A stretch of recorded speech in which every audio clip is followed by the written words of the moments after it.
Hi hello friends, എല്ലാ കൂട്ടുകാർക്കും ചെമ്പനീർ പൂവിൻ്റെ പുതിയൊരു റിവ്യൂയിലേക്ക് സ്വാഗതം. അങ്ങനെ ചന്ദ്ര രാത്രി കിടക്കുന്നിടത്ത് നിന്ന് എഴുന്നേറ്റ് അടുക്കളയിലേക്ക് വരികയാണ്. അപ്പോൾ ശ്രീകാന്ത് ആണെങ്കിൽ അവിടെ ചായ ഉണ്ടാക്കിക്കൊണ്ടിരിക്കുകയാണ്. മാക്സൊക്കെ ഇട്ടിട്ട് ഒരു ടർക്കിയും കയ്യിലുണ്ട്. അത് തോളിലൂടെ അങ്ങനെ ഇടുകയും ചെയ്യുന്നുണ്ട്. ചന്ദ്രയാണെങ്കിൽ ആ അടുക്കളയിലേക്ക് വരുമ്പോൾ കാണുന്ന കാഴ്ച പുറം തിരിഞ്ഞു നിൽക്കുന്ന ഒരു സ്ത്രീ ആയിട്ടാണ് ചന്ദ്രയ്ക്ക് തോന്നുന്നത്. അപ്പോൾ അയ്യോ എന്നും പറഞ്ഞിട്ട് വേഗം തന്നെ അടുക്കളുടെ വാതിൽ അങ്ങ് അമർത്തി പിടിക്കുകയാണ്. എന്നിട്ട് ഒച്ചയും വിളിയെടുക്കുകയാണ്, ഓടിവായോ ഓടിവായോ, ഇതേ കള്ളൻ, ഒരു പെണ്ണ്, ഒരു കള്ളി എന്നൊക്കെ പറഞ്ഞിട്ട്. ആ സമയത്ത് ശ്രീകാന്ത് ആകെ പെട്ടുപോകുന്നുണ്ട്. ശ്രീകാന്ത് ആണെങ്കിൽ അവിടെ ഒരു ഭാഗത്ത് ഒളിച്ചു നിൽക്കുകയും ചെയ്യുകയാണ്. അപ്പം എല്ലാവരും ഓടി വരും. ആദ്യം തന്നെ ശ്രുതിയൊക്കെയാണ് ഓടി വരുന്നത്. എന്താ അമ്മ ആൻറ്റി എന്നൊക്കെ ചോദിക്കുന്നുണ്ട്. അപ്പം അതേ ഒരു പെണ്ണ് ഇതേ മാക്സൊക്കെ ഇട്ടിട്ട് നിൽക്കുകയാണ്, നൈറ്റൊക്കെ ഇട്ടിട്ട് ഇതേ ഒരു പെണ്ണ് മോഷ്ടിക്കാൻ കയറിയിട്ടുണ്ട് അടുക്കളയിൽ എന്ന് പറയുന്നുണ്ട്. അപ്പോൾ പെണ്ണ് എന്ന് ചോദിക്കുകയാണ്. അപ്പോൾ അതേ എന്ന് പറയുന്നുണ്ട്. അപ്പോഴേക്കും സച്ചിൻ, രേവതിയും എല്ലാവരും അങ്ങോട്ട് വരുന്നുണ്ട്. അപ്പോൾ വർഷ മാത്രം ഇതൊന്നും അറിയുന്നില്ല. വർഷയാണെങ്കിൽ ഒരു പാട്ടൊക്കെ വെച്ച് ഹെഡ്സെറ്റൊക്കെ ചെവിട്ടിൽ വെച്ച് അങ്ങനെ ആസ്വദിച്ച് ഭർത്താവ് ഇട്ടുകൊണ്ടുവരുന്ന ചായയും കാത്ത് അങ്ങനെ ഇരിക്കുകയാണ്. അപ്പോൾ ഇവിടുത്തെ ബഹളമൊന്നും തന്നെ വർഷ അറിയുന്നില്ല. അങ്ങനെ സച്ചി പറയുന്നുണ്ട്, പെണ്ണോ എന്ന് ചോദിക്കുകയാണ്. അതേ ഒരു പെണ്ണ്, ഒരു നൈറ്റ് ഇട്ടിട്ട് ഒരു പെണ്ണാണ്. അപ്പോൾ നമ്മുടെ രേവതി പറയാണ്, അതെങ്ങനെ കയറാനാണ്, ഞാൻ പുറകു വശത്തെയും ഫ്രണ്ടിലത്തൊക്കെ ഡോർ അടച്ചതാണല്ലോ, പിന്നെ എങ്ങനെ കയറാ എന്ന് ചോദിക്കുന്നുണ്ട്.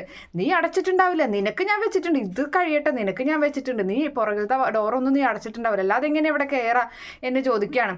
അപ്പോൾ ആ സമയത്ത് ശ്രുതി പറയുന്നുണ്ട്, എന്തായാലും വല്ലാത്തൊരു സാധനം തന്നെ. കാരണം വെച്ചാൽ നമ്മൾ ഇത്രയും ആണുങ്ങളൊക്കെ ഈ വീട്ടിലുണ്ടെന്ന് അറിഞ്ഞിട്ട് പോലും ഇങ്ങനെ ഒരു പെണ്ണ് കയറണമെങ്കിൽ അതൊരു തൻ്റെടി തന്നെ ആയിരിക്കുമല്ലോ എന്നൊക്കെ ശ്രുതി പറയുകയാണ്. അങ്ങനെ എന്തായാലും ഇനി കൂടുതലൊന്നും ആലോചിക്കേണ്ട, വേഗം പോലീസിന് വിളിക്കാമെന്ന് പറയുന്നുണ്ട് എല്ലാവരും. അപ്പോൾ ആ സമയത്ത് രവീന്ദ്രൻ പറയാണ്, അത് വേണ്ട. അപ്പോൾ സച്ചിൻ വേണ്ട പോലീസിനൊന്നും വിളിക്കേണ്ട, അത് നമുക്ക് ആരാണെന്ന് നോക്കിയിട്ടൊക്കെ വിളിച്ചാൽ മതി എന്ന് പറയാണ്. അപ്പോഴേക്കും ശ്രീകാന്ത് അതിൻ്റെ ഉള്ളിൽ നിന്ന് വിറയലായി, ഇവർ പോലീസിനെ അങ്ങനെ വിളിക്കുമോ എന്നുള്ള രീതിയിൽ. അങ്ങനെ ആ സമയത്ത് സച്ചി പറയാണ്, നിങ്ങൾ മാറി ഞാൻ നോക്കട്ടെ എന്ന് പറയുമ്പോൾ രേവതി തടയുന്നുണ്ട്. രേവതി പറയാണ്, വേണ്ട സച്ചിയേട്ടാ, അവളെ കയ്യിൽ വല്ല ആയുധമൊക്കെ ഉണ്ടാവും, കത്തിയൊക്കെ ഉണ്ടെങ്കിലോ എന്ന് ചോദിക്കുകയാണ്. അപ്പോൾ ശ്രുതി പറയുന്നുണ്ട്, അവളുടെ കയ്യിൽ കത്തിയില്ലെങ്കിലും അടുക്കളയിൽ കത്തി ഉണ്ടല്ലോ, അതെടുത്ത് നമ്മളെ കുത്തിയാലും അതിൽ ആ സച്ചി ചെന്ന് പോയി അവളെ ഇരികിൽ ചെന്നിട്ട് അവളെ പിടിക്കുക എന്നിങ്ങനെ പറയാണ്. അപ്പോൾ രേവതി ശ്രുതിയോട് ചോദിക്കുന്നുണ്ട്, അമ്പടി എൻ്റെ ഭർത്താവിനെ അവളെ കൊണ്ട് കുത്തിക്കാനാണല്ലേ, കുത്തിക്കൊല്ലാനാണ് നിന്റെ ഉദ്ദേശമല്ലേ, നിന്റെ ഭർത്താവിനെ പറഞ്ഞയക്കി എന്നാലേ എന്ന് പറയുന്നുണ്ട്. അപ്പോൾ ശ്രുതി പറഞ്ഞു, അയ്യോ ഞാൻ പോകില്ല എന്ന് പറയാണ്. അങ്ങനെ എന്തായാലും ഇത് പോലീസിനെ വിളിക്കാമല്ലോ, അത് രക്ഷയില്ല എന്നൊക്കെ ഇങ്ങനെ പറഞ്ഞു നിൽക്കണം നേരത്ത് സച്ചി വീണ്ടും പറയുന്നത്, നിങ്ങൾ മാറി ഞാൻ നോക്കട്ടെ, ആരാണെന്നൊന്ന് അറിയണമല്ലോ, എന്നിട്ട് മതി പോലീസൊക്കെ എന്ന് പറയുന്നുണ്ട്. അപ്പോൾ തൽക്കാലം നീ വെറും കൈയോടുകൂടി പോകണ്ട, എന്തായാലും ഒരു വടി കിട്ടുമോ നോക്ക് സുധി എന്നിങ്ങനെ പറയുന്നുണ്ട് രവീന്ദ്രൻ. വടി എടുത്തിട്ട് വരാമെന്നും പറഞ്ഞിട്ട് വാതിൽ തുറക്കാതെ അമർത്തി പിടിച്ചോളാം കേട്ടോ എന്നിങ്ങനെ വലിച്ചിങ്ങനെ പിടിച്ചിരിക്കുകയാണ് കേട്ടോ. അപ്പോൾ പിടിക്കണം കേട്ടോ എന്നിങ്ങനെ പറയാണ്. അപ്പോൾ ആ സമയത്ത് സുധി ആണെങ്കിൽ ഒരു ചൂലിൻ്റെ മറ്റൊരു വടി എടുത്ത് ഇങ്ങനെ കൊണ്ടുവരുന്നുണ്ട്. ഇതാ കിട്ടിയുള്ളൂ തൽക്കാലം, ഇത് കൊണ്ടുപോകുന്ന എന്തെങ്കിലും ചെയ്യുമെന്ന് പറഞ്ഞിട്ട് അങ്ങനെ സച്ചി ആണെങ്കിൽ അപ്പോഴേക്കും ശ്രീകാന്ത് അടുക്കളയിലുണ്ടായ ലൈറ്റ് അങ്ങ് ഓഫ് ചെയ്യുകയാണ്, തന്നെ തിരിച്ചറിയാതിരിക്കാൻ വേണ്ടിയിട്ട്. അപ്പോൾ സച്ചി അകത്തേക്ക് കടക്കുന്നുണ്ട് ആ വടിയും പിടിച്ചിട്ട്. അങ്ങനെ അവൻ തന്നെ ആരാടി നീ എന്നിങ്ങനെ ചോദിച്ചിട്ട് സച്ചി തന്നെ ലൈറ്റ് ഇടുകയാണ്. അപ്പോഴേക്കും അവിടേക്കും സുധിയും അതുപോലെ രവീന്ദ്രനും കൂടി വരുന്നുണ്ട്. അപ്പോൾ സച്ചിയോടായിട്ട് സുധി പറയുന്നുണ്ട്, അവളുടെ തലമണ്ട അടിച്ച് പൊളിക്കടാ, അടിക്കടാ എന്നിങ്ങനെ പറയുന്നുണ്ട്. അപ്പോൾ രവീന്ദ്രൻ പറയാണ്, അയ്യോ വേണ്ട, തലയ്ക്കൊന്നും അടിക്കല്ലേ എന്ന്. സച്ചി എടുത്തു ചാടി ഓരോന്നും ചെയ്യില്ല, അത് അവൾ ആരാണെന്ന് നോക്കുക, അവളുടെ മുഖം ഒന്ന് കാണട്ടെ, എന്നിട്ട് നമുക്ക് എന്തെങ്കിലും ചെയ്യാമെന്നിങ്ങനെ പറയുന്നുണ്ട്. അപ്പോൾ ആ സമയത്ത് ഇങ്ങോട്ട് തിരിയടി എന്നിങ്ങനെ പറയുകയാണ്. അങ്ങനെ അവളങ്ങനെ തിരിയുമ്പോൾ ആ മുഖത്തായ തലയിൽ കൂടി ഇട്ടിട്ടുണ്ടായിരുന്ന ആ ഒരു ടർക്കി എടുത്ത് മാറ്റുമ്പോൾ ശ്രീകാന്ത് ഇവനോ എന്നിങ്ങനെ ചോദിച്ചിട്ട് ആകെ അന്തം വിട്ട് നിൽക്കുന്നുണ്ട് എല്ലാവരും. അങ്ങനെ അവനെ പുറത്തേക്ക് കൊണ്ടുവരികയാണ്. അപ്പോൾ ആ സമയത്ത് ഇവനെന്താ ഈ വേഷത്തിൽ, ഇവനെന്താ നൈറ്റ് ഇട്ട് നടക്കണേന്നിങ്ങനെ ചോദിക്കുന്നുണ്ട് ചന്ദ്ര. അങ്ങനെ ചന്ദ്ര നമ്മുടെ പിന്നീട് കാണുന്ന കാഴ്ച, ചന്ദ്ര തലങ്ങും വിലങ്ങും ശ്രീകാന്തിനെ തല്ലുന്നൊരു കാഴ്ചയാണ്. അപ്പോൾ സച്ചിയാണെങ്കിൽ ചിരിയോട് ചിരി, അവിടെ ഒരു തൂണുണ്ടായി, ആ തൂണുമ പിടിച്ചിങ്ങനെ പൊട്ടിച്ചിരിക്കുകയാണ്. അതുപോലെ തന്നെ രവീന്ദ്രനും ചിരിക്കുന്നുണ്ട്. അങ്ങനെ ഇവനെയാണെങ്കിൽ തല്ലിയോളം ചന്ദ്ര തല്ലുന്നുണ്ട്. അപ്പോൾ ആ സമയം അതൊന്നും അറിയുന്നില്ല കേട്ടോ നമ്മുടെ വർഷയാണെങ്കിൽ അവിടെ ഇരുന്നിട്ട്. പെട്ടെന്ന് വർഷ പാട്ടൊക്കെ കഴിഞ്ഞതിന് ശേഷം ഹെഡ്സെറ്റ് എടുത്ത് മാറ്റുന്ന സമയത്താണ് ഈ ഒരു സൗണ്ടൊക്കെ കേൾക്കുന്നത്. അങ്ങനെ വർഷ ഓടി വരികയാണ്, ബനിയനും ലുങ്കിയൊക്കെ എടുത്തിട്ട് ഓടി വരികയാണ്. അപ്പോൾ അങ്ങോട്ട് വരുന്ന ഇവളെ ഈ ഒരു വേഷവും കണ്ട് എല്ലാവരും അന്തം വിട്ടു പോകുന്നുണ്ട്. അപ്പോൾ എന്താ ഇത് എന്ന് ചോദിക്കുകയാണ്. അപ്പോൾ ആ സമയത്ത് എന്താ ആൻറ്റി എന്ന് ചോദിക്കുന്നുണ്ട്. ഇവൻ നിന്റെ ഡ്രസ്സ് ഇട്ടിട്ട് കണ്ടില്ലേ എന്ന് ചോദിക്കുമ്പോൾ, ശ്രീകാന്തിൻ്റെ ഡ്രസ്സല്ലേ ഞാൻ ഇട്ടിട്ടുള്ളത്, ഇതേ നോക്കിയേ എന്ന് പറയാണ്. എന്താ വർഷ ഇതൊക്കെ എന്തായി കാണിക്കുന്നതെന്ന് പറയുന്നുണ്ട്. നമ്മുടെ ചന്ദ്ര. അപ്പം പറയാണ്, അയ്യോ ആൻറ്റി ഞങ്ങളൊരു ഫണ്ണ് ചെയ്തതാണ്, അവന് എനിക്ക് ഏറ്റവും ഇഷ്ടമുള്ളതുകൊണ്ട് ഞാൻ അവൻ്റെ ഡ്രസ്സ് എടുത്തു. അപ്പം എന്നെ ഇഷ്ടമുണ്ടെങ്കിൽ എൻ്റെ ഡ്രസ്സ് ഇട്ടിട്ട് അവനോട് ചായ എടുത്തുകൊണ്ട് വരാൻ വേണ്ടിയിട്ട് ഞാൻ പറഞ്ഞത്, അതുകൊണ്ട് അവൻ അങ്ങനെ ചെയ്തതാണെന്ന് പറയുന്നുണ്ട്. അത് വർഷേ, ഒരു കാര്യം ഞാൻ പറയാം, ഇതൊന്നും ഇവിടെ നടക്കില്ല. ഞാൻ പ്രസവിച്ചിട്ടുള്ളത് 3 ആൺകുട്ടികളെയാണ്. ആ 3 ആൺകുട്ടികളും സിംഹക്കുട്ടികൾ തന്നെയാണ്. പിന്നെ ചിലയിടത്ത് പെൺകുട്ടികൾ ഇല്ലാത്ത വീട്ടിൽ ആൺകുട്ടികളെ ഒരു പക്ഷേ ചിലവർ മുടി കെട്ടി അണിച്ച് ഒരുക്കി അങ്ങനെയൊക്കെ ഇട്ട് കൊടുക്കാറുണ്ട്. അതുപോലും ഞാൻ ചെയ്തിട്ടില്ല. അതുകൊണ്ട് ഇങ്ങനെയൊന്നും എനിക്ക് ഇഷ്ടമുള്ള കാര്യമല്ല എന്നിങ്ങനെ മുഖത്ത് നോക്കി നമ്മുടെ ചന്ദ്ര പറയുകയാണ്. അപ്പോൾ വർഷ പറയുന്നുണ്ട്, ആൻറ്റി ഇതൊക്കെ ഒരു തമാശയല്ലേ, ഫണ്ണായിട്ട് എടുത്താൽ പോരെ എന്ന് ചോദിക്കുകയാണ്. ഇതൊന്നും ശരിയല്ല എന്നും പറഞ്ഞ് ദേഷ്യപ്പെട്ടുകൊണ്ട് ചന്ദ്ര അവിടെ നിന്നും പോവുകയാണ്. അങ്ങനെ അതേ സമയത്ത് വർഷ നമ്മുടെ രവീന്ദ്രൻ്റെ അരികിൽ വന്നിട്ട് പറയുന്നുണ്ട്, അങ്കിളെ ഞാനൊരു തമാശ ചെയ്തതാണ്. മോളെ തമാശ തന്നെ, പക്ഷേ ഇതൊക്കെ ചെയ്യണമെന്നുണ്ടെങ്കിൽ നിങ്ങളുടെ റൂമിൽ വേണമെങ്കിൽ ചെയ്തോ, ഇതൊന്നും മറ്റുള്ളവരെ അറിയിക്കേണ്ട, ഇതൊന്നും തമാശയായിട്ട് തോന്നുന്നില്ല, പാതിരാത്രിക്കുള്ളൊരു പേക്കൂത്ത് പോലെയാണ് തോന്നുന്നത് എന്നൊക്കെ പറഞ്ഞിട്ട് അങ്ങനെ നമ്മുടെ രവീന്ദ്രൻ അവിടെ നിന്ന് പോവുകയാണ്. അങ്ങനെ അവിടെ നിന്ന് പെട്ടെന്ന് റൂമിലേക്ക് പോയിട്ട് ആ ഡ്രസ്സ് മാറാനുള്ള തിരക്കിലാണ് ശ്രീകാന്തിനെ പിടിച്ചിരുത്തുകയാണ് സച്ചി. അങ്ങനെ പറയുന്നുണ്ട്, ഡാ എന്തൊരു ഭംഗിയാടാ നിന്നെ കാണാൻ.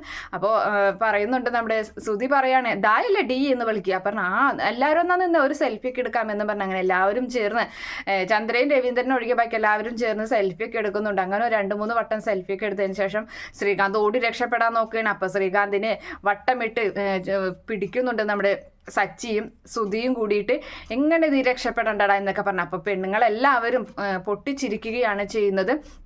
അങ്ങനെ അതിനുശേഷം അതിരാവിലെ തന്നെ നമ്മുടെ രേവതിയാണെങ്കിൽ അടുക്കളയിൽ പാചകത്തിലാണ്. അപ്പോൾ ആ സമയത്ത് അവിടേക്ക് സച്ചി വരുന്നുണ്ട്. സച്ചി ചോദിക്കുകയാണ്, എടി നീ എപ്പോഴേ എഴുന്നേറ്റ്, നിനക്ക് എത്ര നേരം പണി തന്നെയാണല്ലോ, നിനക്ക് മാർക്കറ്റിൽ പോയി പൂ വാങ്ങിക്കണം ഉണ്ടായിരുന്നല്ലോ, അത് നീ ചെയ്തു എന്ന് ചോദിക്കുമ്പോൾ, അതൊക്കെ ചെയ്തു, ഞാൻ രാവിലെ 5 മണിക്ക് എഴുന്നേറ്റ് അതൊക്കെ ഞാൻ വാങ്ങിയത് ഫ്രിഡ്ജിൽ വെച്ചിട്ടുണ്ട്, ഞാൻ അത് കെട്ടണം എന്ന് പറയാണ്.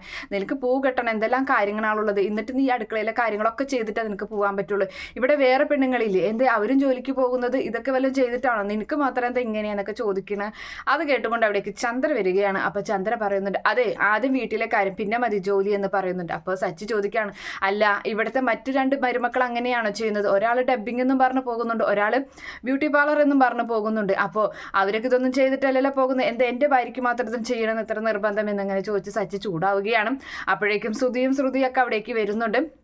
അപ്പോൾ രേവതി പറയുന്നുണ്ട്, അത് മിണ്ടാണ്ടിരുന്ന കുഴപ്പമില്ല ഞാൻ ചെയ്തോളാം എന്നൊക്കെ പറയുന്നുണ്ട്. അപ്പോൾ ആ സമയത്ത് ചന്ദ്ര പറയാണ്, അതെ ഇവിടെ ഭക്ഷണം ഇനിയിപ്പോൾ എല്ലാവർക്കും ഇഷ്ടപ്പെട്ട ഭക്ഷണമൊന്നും നീ ഉണ്ടാക്കാനും നിൽക്കണ്ട, അപ്പം അതുകൊണ്ട് ശ്രുതിക്ക് ഏതാ ഇഷ്ടം എന്ന് വെച്ചിട്ടുണ്ടെങ്കിൽ അത് ഉണ്ടാക്കിയാൽ മതി, അതെല്ലാവരും കഴിച്ചോട്ടെ എന്നുള്ള രീതിയിൽ. അപ്പോൾ സച്ചി ചോദിക്കുന്നുണ്ട്, അതെന്താ അങ്ങനെ പൗഡർ ഏട്ടത്തേക്ക് ഇഷ്ടമുള്ളത് ബാക്കി എല്ലാവരും കഴിച്ചോളുന്നത്, അതെന്താ അങ്ങനെയെന്നൊക്കെ ചോദിക്കുന്നുണ്ട്. അപ്പോഴേക്കും രവീന്ദ്രൻ അവിടേക്ക് എത്തുകയാണ്, എന്താ ഇവിടെ ഒരു ബഹളം എന്നൊക്കെ ചോദിക്കുന്നുണ്ട്. അപ്പോൾ പറയാണ്, ദേ വെറുതെ സച്ചി ഓരോ പ്രശ്നങ്ങൾ ഉണ്ടാക്കുകയാണെന്ന് പറയുന്നുണ്ട്. അപ്പം അതിനിടയിൽ നമ്മുടെ സുധിയോട് സച്ചി പറയുന്നുണ്ട്, എടാ നീ ഈ പിച്ചെടുത്ത്, നിനക്ക് പിച്ചെടുക്കൽ തന്നെ പറ്റുള്ളൂ, നിനക്ക് പിച്ചെടുത്തോണ്ടാണല്ലോ നിൻ്റെ കയ്യിൽ ഇപ്പോൾ കുറേ പൈസ വന്നത്, നീ അത് പുറത്ത് പറയണ്ട കേട്ടോ, കാരണം അമ്പലത്തിൽ പിന്നെ പിച്ചെടുക്കാനാവും ആൾക്കാർ കൂടുതൽ, അകത്താരും കാണില്ല എന്നിങ്ങനെ പറയുന്നുണ്ട്. അപ്പോൾ അതിനുശേഷം രവീന്ദ്രൻ പറയണം, മതിയുടെ നിർത്തി, നീ എന്താണ് രാവിലെ തന്നെ ഇങ്ങനെയൊക്കെ പ്രശ്നം ഉണ്ടാക്കണേന്നൊക്കെ ചോദിക്കുന്നുണ്ട്. അപ്പോൾ അതല്ല അച്ഛ എന്നിങ്ങനെ പറയാണ്. അപ്പോൾ ആ സമയത്ത് അതെ മോളെ, അപ്പോൾ ചന്ദ്ര പറയുന്നുണ്ട്, ശ്രുതിയോട് ചോദിക്കുകയാണ്, മോൾക്ക് ഇഷ്ടപ്പെട്ട ഭക്ഷണം ഏതാണ്, ഇന്ന് വെജിറ്റബിൾ ബിരിയാണി ഉണ്ടാക്കിയാൽ മതി ആൻറ്റി എന്ന് രേവതിയെ ഒരു വെച്ച പോലെ ഇങ്ങനെ പറയുകയാണ്. അപ്പോൾ രേവതി പറയുന്നുണ്ട്, അതിന് വെജിറ്റബിൾ ഒന്നും ഇവിടെ ഇല്ല അത് വെക്കാനായിട്ട് എന്ന് പറയുന്നുണ്ട്. അപ്പോൾ ചന്ദ്ര പറയണം, നീ പോയി വാങ്ങിക്കണം എന്ന് രേവതിയോട് പറയുന്നുണ്ട്. അപ്പോൾ രേവതി പറയുകയാണ്, അതെ അപ്പോൾ രവീന്ദ്രനാണ് പറയുന്നത് മറുപടി ആയിട്ട്, എന്തിനാ അവൾ പോയി വാങ്ങിക്കുന്നത്, ഇവിടെ വേറെ ആരില്ലേ വാങ്ങിക്കാനായിട്ട് എന്ന് ചോദിക്കുന്നുണ്ട്. ഇത് തന്നെയാണ് അച്ഛൻ ഞാനും പറഞ്ഞുകൊണ്ടിരിക്കുന്നത്, ഇവളെ ഏതു നേരം കഷ്ടപ്പെടുത്തിക്കൊണ്ടിരിക്കുകയാണ് ഇവിടെ വെച്ചിട്ട് എന്നിങ്ങനെ സച്ചിയും പറയുന്നുണ്ട്. അപ്പോൾ ആ സമയത്ത് സച്ചി പറയാണ്, സച്ചിയേട്ടൻ വാങ്ങിക്കൊണ്ട് വരുമോ എന്ന് രേവതി ചോദിക്കുമ്പോൾ, എന്തിനാ ഞാൻ വാങ്ങിക്കൊണ്ട് വരുന്നത്, അവളുടെ ഭർത്താവ് അവിടെ നിൽക്കല്ലേ, അവൾക്ക് കഴിക്കണമെങ്കിൽ അവളുടെ ഭർത്താവ് വാങ്ങിക്കൊണ്ട് വരട്ടെ എന്ന് പറയുന്നുണ്ട്. അപ്പോൾ സുധി പറയണെങ്കിൽ ഞാനോ എന്ന് ചോദിക്കുകയാണ്. അതിനെന്താ, നീ എന്തായാലും ബിസിനസ്സൊക്കെ തുടങ്ങാൻ പോവില്ലേ, അപ്പോൾ നിനക്ക് ഇങ്ങനെയുള്ള കാര്യങ്ങളൊക്കെ അറിഞ്ഞിരിക്കണം നല്ലതല്ലേ എന്ന് ചോദിക്കുകയാണ്. അതിന് ഞാൻ തുടങ്ങാൻ പോകുന്ന പലചരക്കൊന്നുമല്ല, വലിയ ഷോപ്പാണെന്ന് ഇങ്ങനെ പറയുന്നുണ്ട് സുധി. അതെന്തെങ്കിലും ആയിക്കോട്ടെ, നീ എന്തായാലും പച്ചക്കറി വാങ്ങിക്കൊണ്ട് പോയോ എന്ന് രവീന്ദ്രൻ മറുപടി പറയുകയും ചെയ്യുന്നുണ്ട്. അങ്ങനെ പൈസ എടുക്കാനായിട്ട് ശ്രുതി അകത്തേക്ക് പോയിട്ട് പൈസ കയ്യിൽ കൊടുക്കുന്നുണ്ട്. അങ്ങനെ പറയാണ്. ബീൻസ്, ക്യാരറ്റ്, കോളിഫ്ലവർ, ക്യാപ്സിക്കം ഇത് മാത്രം വാങ്ങിയാൽ മതി എന്ന് പറയുന്നു. അപ്പോൾ രേവതി സച്ചിയോട് പറയുന്നുണ്ട് എല്ലാതും ഒരു 250 വാങ്ങിയാൽ മതി എന്ന് പറയിട്ടാ സച്ചിയേട്ടാ എന്നിങ്ങനെ അവനെ കേൾക്കലല്ല ഇങ്ങനെ പറയുകയാണ്. അങ്ങനെ ശ്രുതി ഇങ്ങനെ ആ പച്ചക്കറികൾ എണ്ണി ഇങ്ങനെ പിറുപിറുത്ത് ഇങ്ങനെ നടക്കുകയാണ്. അങ്ങനെ ആ വാതിൽ പുറത്ത് കടക്കുന്നതിന് മുമ്പ് തന്നെ അത് മറന്നുപോയി. ശ്രുതി തിരിഞ്ഞു നോക്കിയിട്ട് ശ്രുതിയോട് ചോദിക്കുന്നുണ്ട്, എന്തൊക്കെയാ ശ്രുതി നീ പറഞ്ഞത് ഒന്നുകൂടി പറഞ്ഞു എന്ന് പറയാണ്. ബെസ്റ്റ്, അവൻ അപ്പം തന്നെ മറന്നു, ഇവനാണ് വലിയ പഠിപ്പിസ്റ്റ് എന്നൊക്കെ സച്ചി വീണ്ടും പ്രശ്നം ഉണ്ടാക്കുന്നുണ്ട്. അപ്പോൾ ശ്രുതി പറയാണ്, നീ പൊക്കോ, ഞാൻ നിനക്ക് ടെക്സ്റ്റ് ചെയ്ത് അയച്ചു തരാമെന്ന് പറയുമ്പോൾ ശരി എന്നും പറഞ്ഞ് ശ്രുതി അവിടെ നിന്നും പച്ചക്കറി വാങ്ങാൻ വേണ്ടി പോകുന്നുണ്ട്. എന്തായാലും പച്ചക്കറി വാങ്ങുന്നതിൽ ഏറ്റവും വലിയ അബദ്ധങ്ങളെ ഒക്കെ ഉണ്ടാക്കിയിട്ടാണ് നമ്മുടെ ശ്രുതി തിരികെ വരുന്നത്. അതെന്താണെന്ന് നമുക്ക് അടുത്ത റിവ്യൂവിൽ പറയാം. എന്തായാലും ഈ റിവ്യൂ ഇഷ്ടപ്പെടുകയാണെങ്കിൽ ഈ ചാനൽ ഒന്ന് സബ്സ്ക്രൈബ് ചെയ്ത് സപ്പോർട്ട് ചെയ്യുക. Okay friends, bye, thank U.